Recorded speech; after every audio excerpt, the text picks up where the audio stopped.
All right, Lance is doing and Ryan are doing a piece of machinery, and the principles on this very similar to doing a boat. We'll work on all types of machinery. We'll also work on pallets, where we're going to throw the film over after the product has been padded. Common sense and a little bit of logic help here, where you see sharp objects and you pad them first before you throw the shrink wrap over. And what we've done on this particular instance is throw a bit of padding over the tower on the forklift, just where there may be a sharp edge. The film is on the unit now,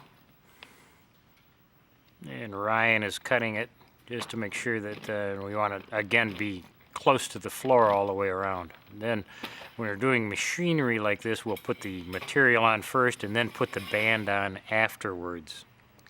Then we'll flip it up and make a heat weld. Again, center slit material unfolds easily. And again, you also want to keep the material clean, so we're using the film dispenser.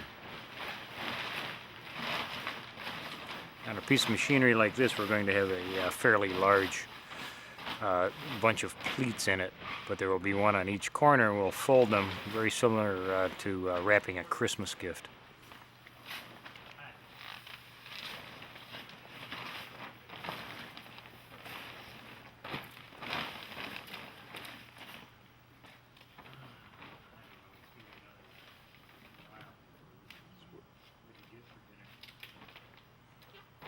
So Lance is bringing the pieces around.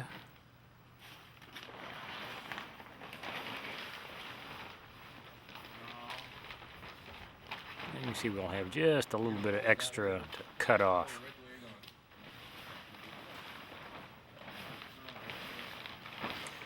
Small piece of tape to hold the pleat in place.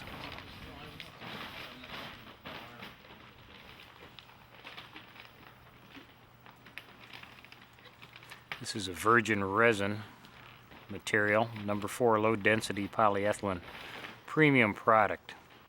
And again, the film goes, the width of it, anywhere between 12 and 40 feet. So it can do extremely large machinery using one piece of material. That way you have no seams.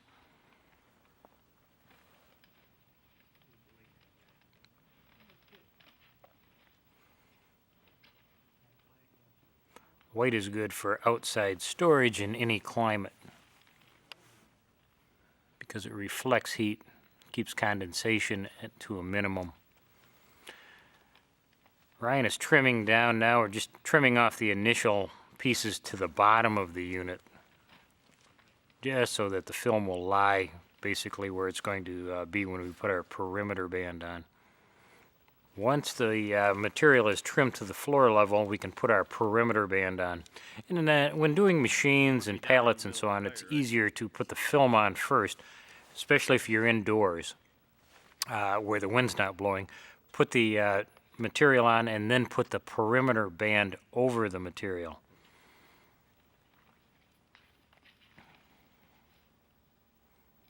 That way we can simply cut 6 inches, have 6 inches of material or so below the band,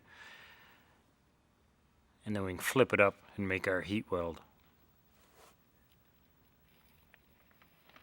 Ryan's installing a buckle just exactly like we did earlier on a boat.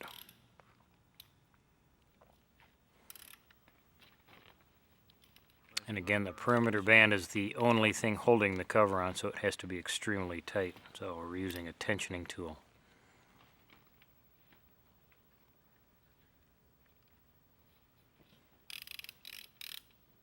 If we can get this as tight as a bowstring, that is always helpful.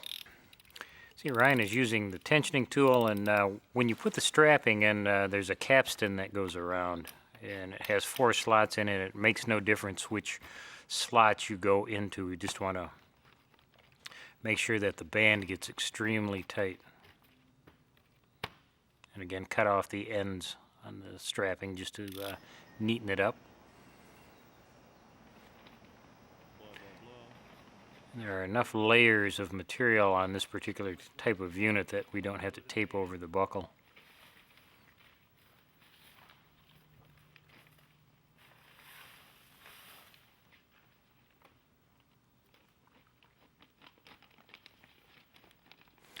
Ryan's using the film knife, so he can make nice, neat, straight lines, and there will be no chance of cutting himself or damaging whatever's underneath the cover.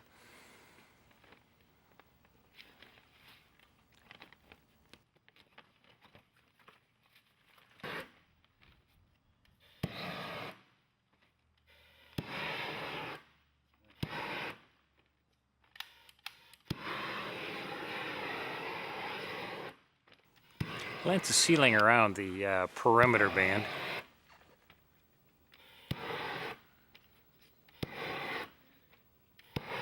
Again, putting heat on the inside so that we're getting a nice heat weld. And this is what's holding the cover on. As you are going around, seal along the base and then also do pleats at the same time.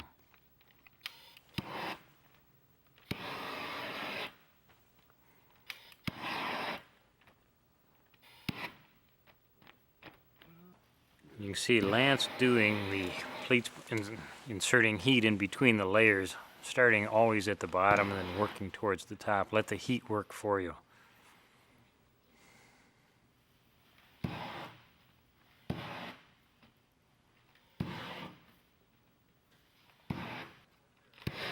Lance is almost done doing the last corner. Then the entire unit can be shrunk.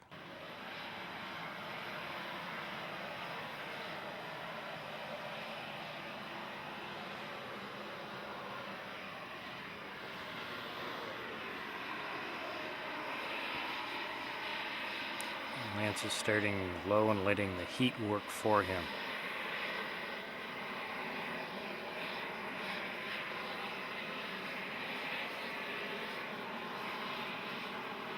You can see how it tightens up very quickly. Again, using the heat tool is very similar to spray painting with heat, where you have strokes back and forth. Here's a completed piece of equipment. Again, almost any size piece of equipment can be done. 40-foot wide is our widest shrink wrap, but pieces can be heat welded together to do larger objects.